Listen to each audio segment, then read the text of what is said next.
মই টমাছ বুঢ়াগোহাঁই আমাৰ ডিব্ৰুগড়ৰ ব্যুৰো আমাৰ সৈতে সংযুক্ত হৈ আছে আৰু তেওঁ নাহৰকটীয়াৰ ব্যৱসায়ীসকলৰ লগত আছে গতিকে কিদৰে আৰু কেনেধৰণৰ হাৰাশাস্তিৰ তেওঁলোক সন্মুখীন হৈছে খুব চমুকৈ জানি ল'ব খুজিছোঁ টমাছ নিশ্চয় ৰাজীৱ মোৰ লগত নাহৰকটীয়া ব্যৱসায়ী সন্থাৰ একাংশ প্ৰতিনিধি আছে আমি তেওঁলোকৰ লগত কথা পাতিবলৈ চেষ্টা কৰিম কিন্তু কি ধৰণে আচলতে তেওঁলোকে চান্দা তোলে বা চান্দা বুলি কোৱাতকৈ আচলতে ধন দাবী বুলি ক'ব পাৰি কাৰণ এটা কথা মন কৰিব লাগিব কোনোবা এজনে যদি চব্জি এখন দোকান দিছে পাচলিৰ দোকান দিছে সেই পাচলিৰ দোকানজনে ডেইলি 50 টকাকৈ তেওঁলোকৰ নামত জমা কৰিব লাগিব অৰ্থাৎ মাহত 1500 টকা বছৰি 18000 টকা তেওঁলোকৰ নামত জমা কৰি তেওঁলোকক দিব লাগিব তেনেকুৱা ধৰণৰ কথাখিনি আহে তাৰ লগতে কোনোবা এজন নাপিতে তেখেতে চেলুনো নাই তেখেতে যদি পদপথত দুজন মানুহৰ চুলি কাটে তেনেকুৱা ধৰণৰ নাপিতে 15000 টকা তেওঁলোকক তেনেকুৱা ধৰণৰ নাপিতৰ পদ দাবী কৰা হয় আৰু এইখিনি যদি টকা দিয়া নহয় তেতিয়া তেওঁলোকক ধমকি দিয়া হয় ভাবুকি দিয়া হয় তেনেকুৱা ধৰণৰ বেয়া ব্যৱহাৰ কৰা হয় সেইখিনি কথা উল্লেখ কৰা হৈছে আৰু তাৰ লগতে যাৰ স্থায়ী এখন ব্যৱসায় প্ৰতিষ্ঠান আছে যাৰ দোকান আছে তেওঁলোকক ধাৰ্য কৰি দিয়া হৈছে 5000 পৰা 50000 টকালৈকে তেওঁলোকে বছৰি আদায় কৰিব লাগিব তেনেকুৱা ধৰণৰ এটা সন্ত্ৰাস চলিছে গতিকে আমি কথাখিনি পাতিবলৈ চেষ্টা কৰিম আৰু কালি যিহেতু আপোনালোকে স্বতঃস্ফূৰ্তভাৱে বন্ধ পালন কৰিছে প্ৰতিবাদ সাব্যস্ত কৰিছে জাতীয় সংগঠনৰ বিৰুদ্ধে কিমান হাৰাশাস্তিৰ সন্মুখীন হ'বলগীয়া হৈছে আপুনি আৰু কেনেকুৱা ধৰণৰ আচলতে মই চান্দা বুলি নকওঁ ধন দাবী কি কয় পোনপ্ৰথমে মই আপোনালোকৰ চেনেললৈ মই আন্তৰিক শ্ৰদ্ধা জ্ঞাপন কৰিছোঁ নাহৰকটীয়া ব্যৱসায়ী সন্থাৰ ফালৰ পৰা মই যদি আচলতে কওঁ আমাৰ এইটো আচলতে প্ৰায় 1.5 মাহৰ প্ৰায় হৈ আছিলে কিন্তু ধৰক আজি মোৰ জন্মগত মোৰ ইয়াতে হয় আৰু ধৰক মই ব্যৱসায়ৰ লগত জড়িত প্ৰায় 25 বা 30 বছৰ ব্যৱসায়ৰ লগত জড়িত হৈ আছোঁ কিন্তু আজিলৈকে ধৰক বিভিন্ন জাতীয় সংগঠন আমাৰ ইয়াত আছে কিন্তু আজিলৈকে ধৰক আমাৰ এনেকুৱা এটা অৱস্থা আচলতে চিটুৱেশ্যন হোৱা নাছিলে যিটো ধৰক আপোনাৰ আমি এই 1.5 মাহে ভুগি আছোঁ কিন্তু আমি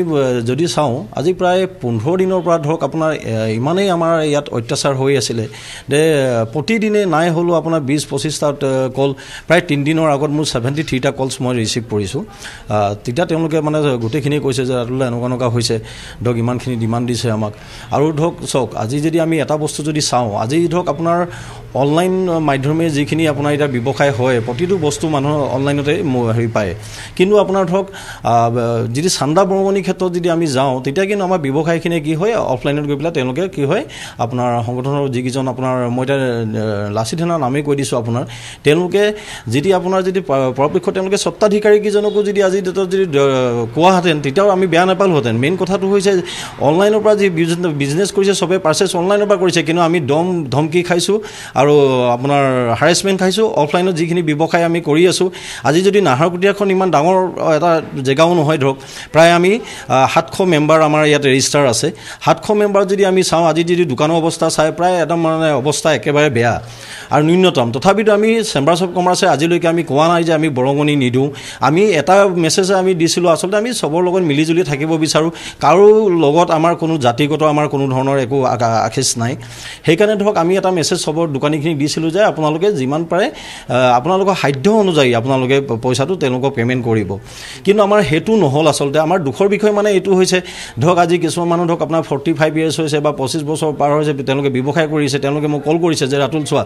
মোৰ নিজৰ দোকান হয় কিন্তু মই যেতিয়া যাক ভাড়া কৰি দিছোঁ তেওঁ মোক কৈছে যে আপোনাৰ যদি প্ৰতিদিনে আপোনালোকে 30 টকাকৈ থৈ যাব যদি আমি সেইটো হিচাপে চাওঁ মাহেকে 18000 টকা বা বছৰেকত 18000 টকা হয় বা 15000 টকা হয় 12000 টকা হয় কিন্তু কোনোবা এখন চেলুনতো তাৰ কালি সেইদিনাখন আমাক ইয়াত কৈছে যে দাদা আমি বোলে 2000 টকা দিম বুলি কৈছিলোঁ কিন্তু তেওঁলোকে নেমানে যে 2000 টকা যোগাৰ কৰি থৈ আৰু কেইদিনমানৰ পিছত আহি পেলাই বাকীকেইটা পইচা দিব লাগিব আৰু একমাত্ৰ মানে তেওঁলোকে এটা বস্তু কৈছে যে আপোনাৰ যোনটো টেক্স বুলি কয় সেইটো বস্তু তেওঁলোক আমি আচলতে বেয়া পাইছোঁ কাৰণ কোনো ধৰণৰ আমি ইমান কষ্ট গোটেই ব্যৱসায়খিনিয়ে কৰিব টেক্স মানে কি গুণ্ডা টেক্স নেকি মানে মই এক প্ৰকাৰ যদি ক'ব গ'লে গুণ্ডা টেক্স বুলি কওঁ 5000 পৰা 50000 টকা লৈ টেক্স দিব লাগে বুলি কোনে কৈছে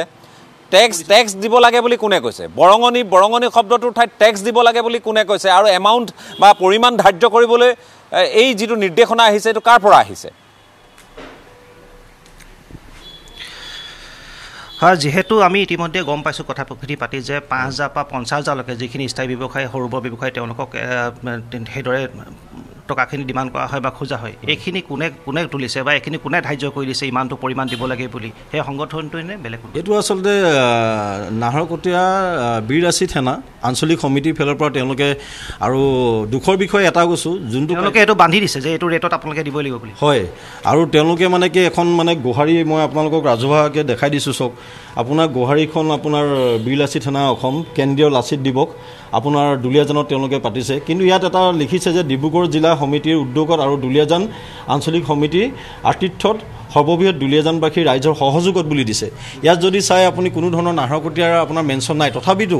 আমি কৈছিলোঁ যে সাধ্য অনুযায়ী গোটেই ব্যৱসায়ীখিনিকে আমি কৈছিলোঁ যে আপোনালোকে যিটো পাৰে আপোনালোকৰ অসুবিধা নোহোৱাকৈ আপোনালোকে দিব। আৰু সেইটো হিচাপে যদি চাওঁ তেতিয়া বৃহৎ ভাল এটা পইচা তেওঁলোকে নাহৰকটীয়াৰ পৰা সংগ্ৰহ কৰিব পাৰিলেহেঁতেন। কিন্তু তেওঁলোকে সেইটো নকৰি পেলাই তেওঁলোকে কি কৰিলে যে আপোনাৰ ইমানখিনি পইচা দিব লাগিব আৰু কিছুমান জেগাত আপোনাৰ কৈছে যে ইনষ্টলমেণ্টত হ'লেও দিব লাগিব পইচাটো আপোনাৰ ইনষ্টলমেণ্টত দিব লাগিব। আপোনালোকে আজিৰ পৰা টেমাত আপোনালোকে 30 টকাকৈ থৈ যাওক বা 20 টকাকৈ থৈ যাওক।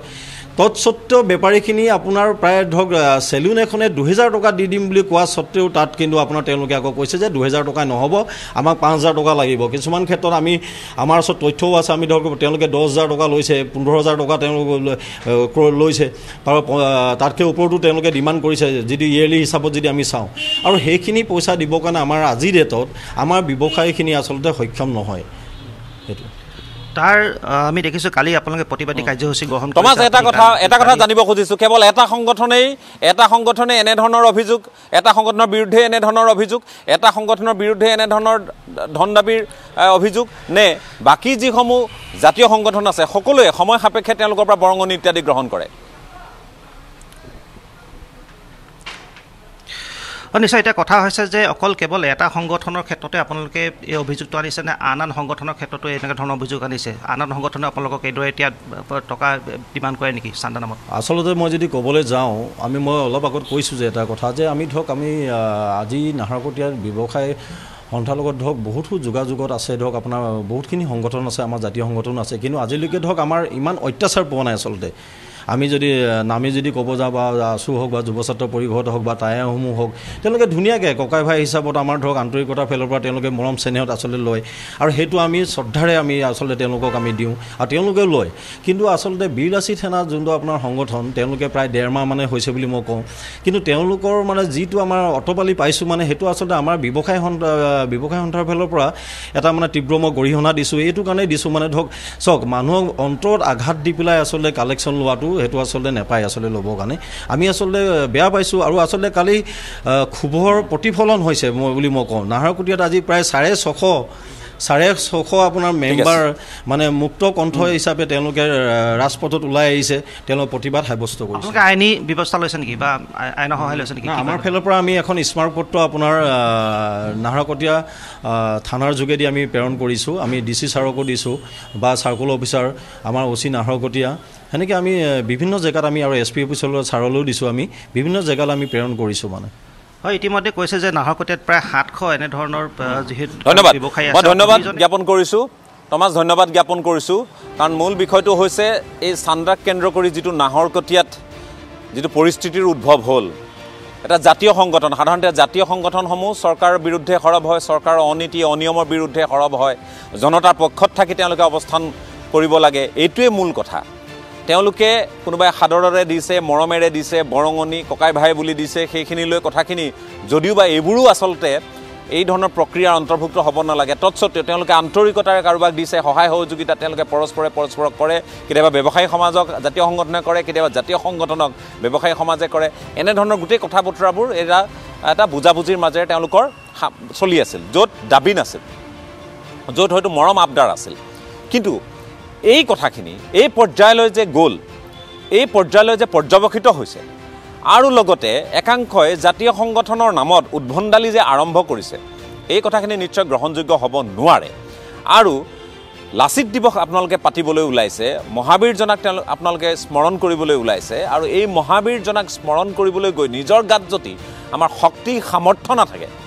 তেনে দিৱস উদযাপন কৰাৰ কোনো তাৎপৰ্য নাথাকে।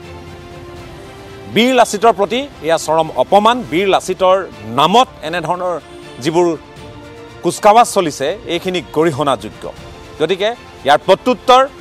বীৰ লাচিত সেনা দিয়া উচিত বুলি আমি অনুধাৱন কৰোঁ। আকৌ কৈছোঁ, তেওঁলোকৰ যিখিনি বৌদ্ধিক যাত্ৰা, তেওঁলোকৰ যিখিনি জনতাৰ পক্ষত থাকি তেওঁলোকে কৰা কাৰ্যসূচী, এইখিনিৰ প্ৰতি আমি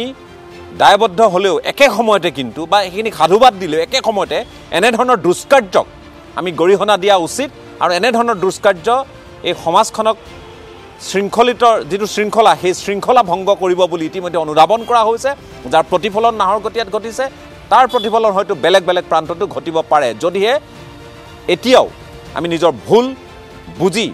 নিজকে স্থিমিত নকৰোঁ সংযমী নকৰোঁ ইয়াৰ পৰৱৰ্তী সময়ত আমি নিশ্চয় আন আন বিষয়সমূহ আপোনালোকৰ কাষলৈ লৈ আহিবলৈ যত্ন কৰিম চান্দাৰ এই ধান্দা বন্ধ হওক এইটোৱেই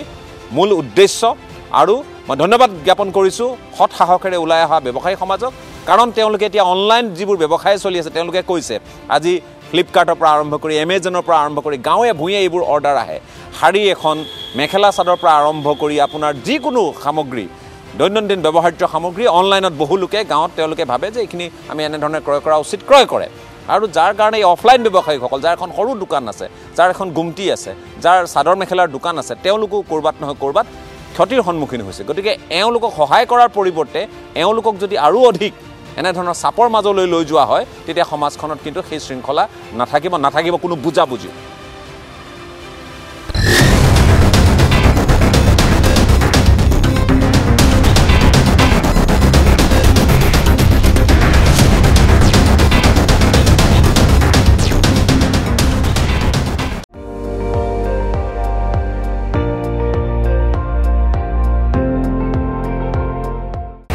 আপুনি চাই আছে ND24 সৰ্বশ্ৰেষ্ঠ নহয় সৰ্বোত্তমৰ দৌৰ